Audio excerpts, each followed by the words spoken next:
Bonjour Laurie! Nous te présentons le bilan réflexif de notre activité ayant pour thème l'écriture collaborative. Geneviève est au 3e cycle, tandis que moi, Audrey-Anne, je suis au 1er cycle. Nous verrons que nos deux activités sont différentes, puisque nos contextes sont également différents. Par contre, nos activités respectent la même intention pédagogique, soit de travailler l'organisation et la cohérence du texte grâce à l'écriture collaborative.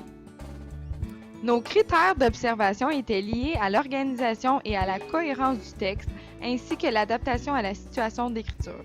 Plus précisément, nous regardions le choix et le développement des idées, si les idées étaient liées entre elles, ainsi que le respect du thème d'écriture et du plan. J'ai modifié un peu mon activité pour faire de l'intégration de matière pour susciter davantage leur intérêt et leur engagement. D'ailleurs, comme les élèves venaient de terminer d'écrire un conte, j'ai voulu faire quelque chose de différent.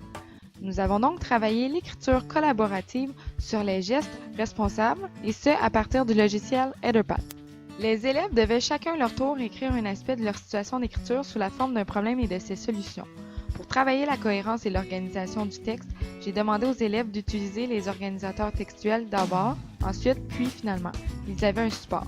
Pendant qu'un groupe d'élèves travaillait sur les ordinateurs, les autres étaient en TP. De mon côté, j'ai décidé d'utiliser Drive par Google Classroom.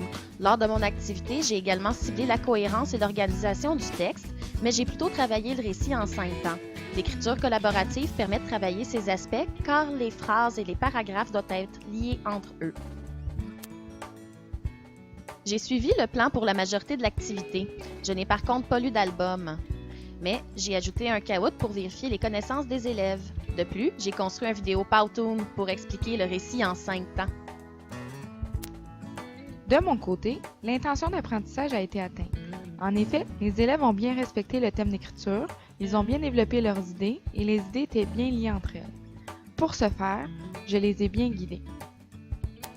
Comme je travaille beaucoup par modélisation, j'ai fait un exemple en grand groupe avant de les mettre à la tâche.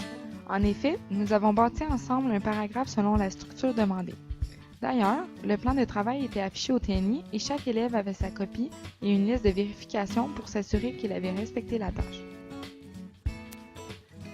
Pour ma part, l'intention pédagogique a été atteinte puisqu'ils avaient vu la vidéo explicative que j'ai créée pour s'assurer qu'ils avaient bien compris ce qu'ils devaient faire.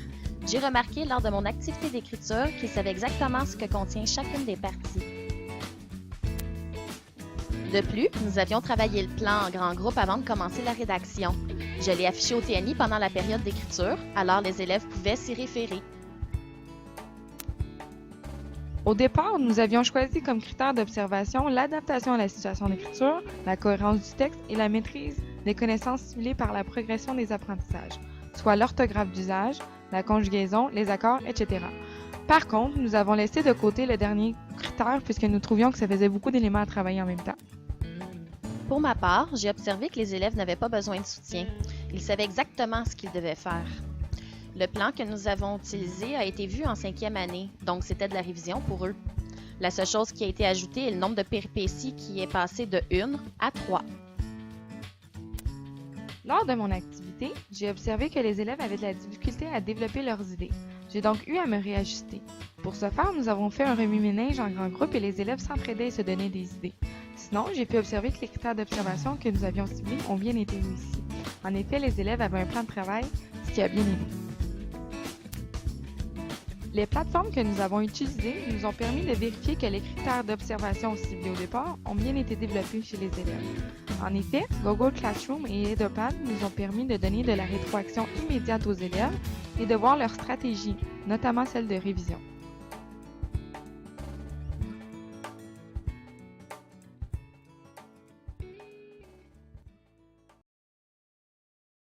Created using Powtoon.